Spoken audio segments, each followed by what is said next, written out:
বাচ্চা কোনোভাবেই বলে জিম বল বা দোলনায় বসতে চায় না, কিন্তু সারাক্ষণ দৌড়াদৌড়ি করতেছে, ঝাপাঝাপি করতেছে, লাফালাফি করতেছে, প্রচুর অস্থির। হ্যাঁ, স্যার আপনি বলেছিলেন যে দোলনা করাতে হবে বা জিম বলে বসাতে হবে, এটা কিভাবে করব? আসসালামু আলাইকুম, মোহাম্মদ নাজমুল হাসান বলছি, অকুপেশনাল থেরাপিস্ট। অকুপেশনাল টিপসে কথা বলবো এই ভেস্টিবুলার ডিফেন্সিভ যে বাচ্চারা আছে তাদের নিয়ে, সেন্সরি ইন্টিগ্রেশন ডিফেন্স ডিসঅর্ডার নিয়ে আজকে কথা বলবো। সেন্সরি ইন্টিগ্রেশন ডিসঅর্ডারের মধ্যে আজকে শুধুমাত্র ভেস্টিবুলার সেন্সরি সিস্টেম ডিসঅর্ডার নিয়ে কথা বলবো। এটা হাইপো এবং হাইপার দুইটাই হতে পারে আপনাদের কথায়, হ্যাঁ, যেটা হাইপার রিয়েক্টিভ বা ওভার রিয়েক্টিভ বা আন্ডার রিয়েক্টিভ, ওভার বা আন্ডার। হ্যাঁ, আমরা ওভার এবং আন্ডারটা বেশি ইউজ করি। হাইপোটা অনেক সময় এটা নেগেটিভভাবে নেওয়া হয়, এর জন্য এটা কম ইউজ করা হয়। তো দেখেন, যেসব শিশুরা সারাক্ষণ দৌড়াদৌড়ি লাফালাফি করে, তার মানে আপনাকে ধরে নিতে হবে এই শিশুগুলো হলো মুভমেন্ট সিকার। হ্যাঁ, মুভমেন্ট সিকার, ওরা সিক করে, ওরা সব কিছু সিক করতে চায়, ওরা সবসময় নিজেকে স্থির রাখার জন্য, নিজের সেন্সরি সিস্টেমটাকে টু দ্য রাইট পয়েন্টে রাখার জন্য ওরা দেখা গেছে যে স্বাভাবিকভাবে একটু দৌড়াদৌড়ি করবে, একটু লাফালাফি করবে, একটু চঞ্চলতা প্রকাশ করবে, যেটা ছোট বাচ্চারা যেটা করে। হ্যাঁ, 2 বছর, 2.5 বছর, 3 বছর, 4 বছর, 5 বছরের বাচ্চাগুলো দেখুন প্রচুর চঞ্চল থাকে, অনেক অ্যাক্টিভ থাকে, কারণ এই সময় সিস্টেমগুলো খুব ভালোভাবে ম্যাচুরিটি লাভ করে। তো মুভমেন্ট সিকাররা কিন্তু সাধারণভাবে তারা বিভিন্ন ধরনের মুভমেন্টগুলো করবে, কিন্তু যারা মুভমেন্ট সিকার না, অ্যাভয়েডার যারা, তারা কি করবে? তারা মুভমেন্ট অ্যাভয়েড করবে। তারা সিঁড়ি দিয়ে নামতে সময় খুব ভয়ে ভয়ে নামবে, খুব সচেতন। একটু চেয়ার থেকে, মনে করেন যে এক চেয়ার থেকে আরেক চেয়ারে নিয়ে যাবেন ক্লাসরুমে, তাতেও তার ভয়। হ্যাঁ, ও উঠতে, চলতে, চলা ফেরায়, হাঁটা, সব কিছুতে তার ভিতরে একটা ভয় বা ফোবিয়া কাজ করবে। এটা হলো অ্যাভয়েডার বাচ্চা। তাহলে সেন্সরি সিকার, সেন্সরি অ্যাভয়েডার। তারপরে সেন্সরি সিকার যারা, তারা হলো আন্ডার রেসপন্সিভনেস বাচ্চা। সেন্সরি অ্যাভয়েডার যারা, তারা হলো, যেটা মুভমেন্ট অ্যাভয়েডার বলতেছি, তারা হলো ওভার রেসপন্সিভ বাচ্চা। ঠিক আছে, আন্ডার অ্যান্ড ওভার রেসপন্সিভ বাচ্চা মানে হাইপার রেসপন্সিভ বাচ্চা, হাইপার রেসপন্সিভ বাচ্চা। ঠিক আছে, এই যে দেখেন, হাইপো বললে আবার কনফিউজ হয়ে গেলেন, ঠিক না? এই জন্য বললাম না। হুম, তাহলে তাহলে যেটা হলো যে যাদেরকে আপনারা হাইপার বলতেছেন মূলত তারা হলো অ্যাভয়েডার, যাদেরকে আমরা বলতেছি সিকার। ঠিক আছে, সিকার মানেই হলো তার নিডটা অনেক বেশি। এখন আসেন, যাদের নিডটা অনেক বেশি, হুম, কিন্তু সে জানে না তো এটা কিভাবে সমাধান করতে হবে। সে তো আনস্ট্রাকচারাল ওয়েতে সেটা সমাধান করতে চাচ্ছে। সে একটু দৌড়াদৌড়ি, সে মনে করতেছে একটু দৌড়াদৌড়ি করলে আমার অস্থিরতা কমে যাবে, একটু লাফালাফি করলে আমি শান্ত থাকবো। এই জন্য সে কী করতেছে? সেলফ স্টিমুলেটরি বিহেভিয়ার, বিভিন্ন ধরনের ট্যান্ট্রাম শো করতেছে, বিভিন্ন ধরনের এই যে মুভমেন্ট করতেছে, মুভমেন্ট করে সে নিজেকে শান্ত থাকার চেষ্টা করতেছে একটা। আচ্ছা, তাহলে এখন ওকে তো আপনাকে পরিচিত করাতে হবে, একটা স্ট্রাকচারাল এনভায়রনমেন্টের সাথে পরিচয় করাতে হবে। সেক্ষেত্রে দেখা গেছে যে একটা চ্যালেঞ্জিং একটা সিচুয়েশন ওর সাথে আমাদের করতে হয়, সেটাকে আমরা 3টা ভাগে ভাগ করি। একটাকে বলি, এটাকে অটোনমিক রেসপন্স বলি। হ্যাঁ, এটা হলো অটোনমিক রেসপন্স। আমরা হয় ফ্লাই করি, ফ্লাই মানে উড়া, আরেকটা ফাইট, ফাইট করা, আরেকটা হলো অ্যাডাপটিভ রেসপন্স করি, অ্যাডাপটিভ রেসপন্স। যে কোনো পরিবেশের সাথে মানুষ হয় ফ্লাই করবে, নাহলে ফাইট করবে, নাহলে অ্যাডাপটিভ রেসপন্স করবে, মানে মানায় নিবে পরিবেশটা। তো এই যে যে জিম বল, দোলনা, ট্র্যাম্পোলিন বা এই যে থেরাপি যে ইকুইপমেন্টগুলো আছে, বিভিন্ন ধরনের থেরাপি ইকুইপমেন্ট আছে, বাজারে অ্যাভেলেবল কিনতে পাওয়া যায়, এখন বাংলাদেশে এগুলো অনেক অ্যাভেলেবল। তো এই যে যে ব্যাপারগুলা, এই ব্যাপারগুলা কিন্তু খুব আপনাকে মানে খেয়াল রাখতে হবে যে এই ব্যাপারগুলা কিভাবে আপনি সমাধানটা করবেন বা সলভ করবেন।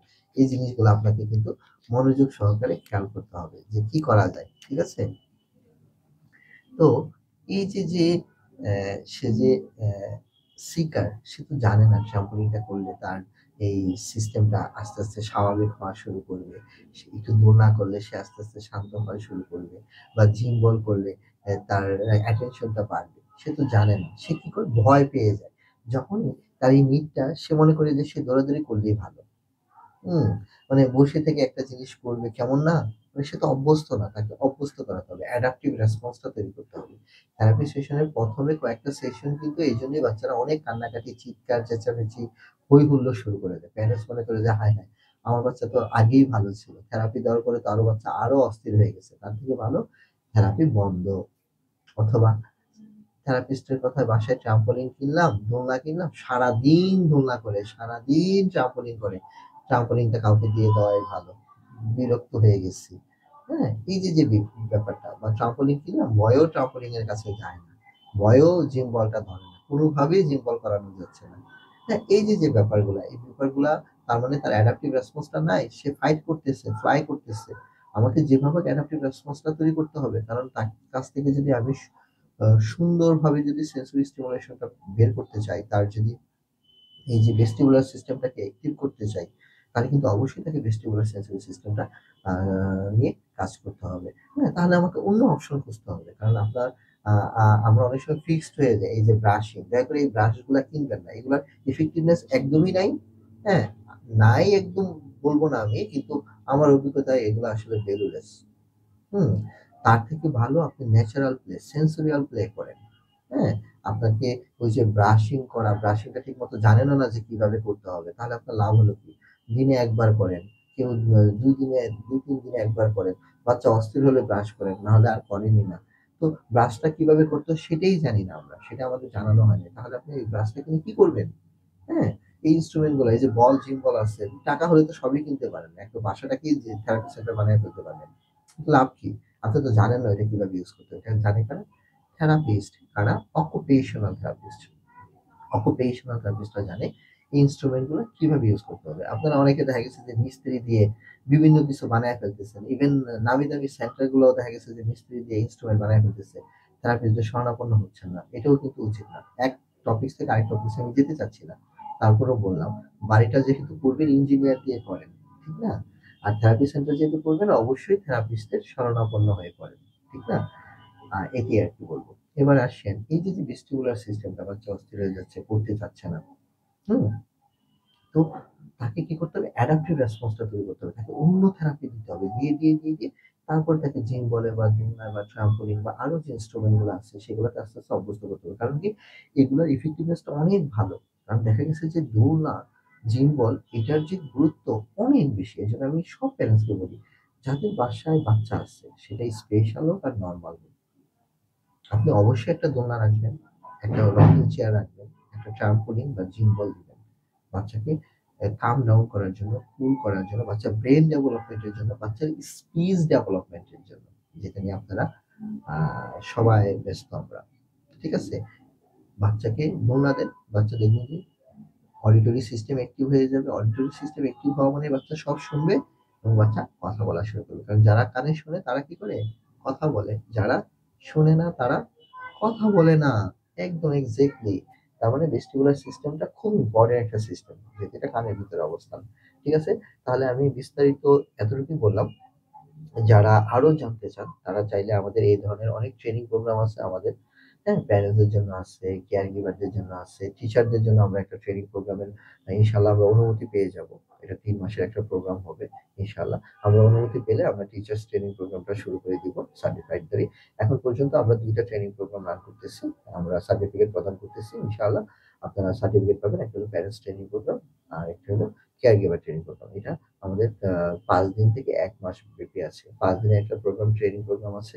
১ মাস ব্যাপী ট্রেনিং প্রোগ্রাম আছে। ৫ দিনের এই ট্রেনিং প্রোগ্রামটা মূলত অকুপেশনাল থেরাপির উপরে, স্পেশাল ল্যাঙ্গুয়েজ থেরাপির উপরে, বিহেভিয়ারাল থেরাপি এবং একাডেমিক প্রোগ্রামের উপরে। ৪ টা প্রোগ্রামের উপরে এটাকে সাজানো হয়েছে। আপনারা চাইলে যেকোনো প্যারেন্টসরা যারা আগ্রহী বা কেয়ার গিভার যারা চাইলে টিচারও করে নিতে পারেন। এটা করে নিতে পারেন। হ্যাঁ? আ এটা খুবই উপকার হবে। তখন আপনি বুঝতে পারবেন যে আপনার বাচ্চার সাথে কিভাবে আপনি কাজ করবেন। হ্যাঁ? কারণ এটা 1:1 যেহেতু হবে। একদম বাবা-মার সাথে বসে হাতে কলমে বাবা-মাকে অ্যাসেসমেন্ট করে, বাচ্চাটাকে অ্যাসেসমেন্ট করে হাতে কলমে দেখায় দেওয়া হবে এবং বের করা হবে তার সমস্যাটা কি। এই সমস্যার আগে কি কাজ করবেন। হ্যাঁ? সেটা ভালো না? অন্ধকারে থেকে, অন্ধকারে থাকার থেকে সেটা ভালো। কারণ আপনাকে জানলেই আপনি সামনে আগাতে পারবেন। দয়া করে এই ভুলগুলো আপনারা করবেন না। হুম? আপনারা ট্রেনিং নেন, শিখেন, তাহলে সুন্দরভাবে বাসায় কাজ করতে পারবেন। আর যেটা বললাম এই যে ভেস্টিবুলার সিস্টেমটাকে অবশ্যই ভালো কাজ করতে হবে। কারণ কিছু, কিছু সেনসরি সিস্টেম আছে যেগুলো নিয়ে আপনাকে অনেক বেশি কাজ করতে হবে বাচ্চার ডেভেলপমেন্ট এর জন্য। ঠিক আছে?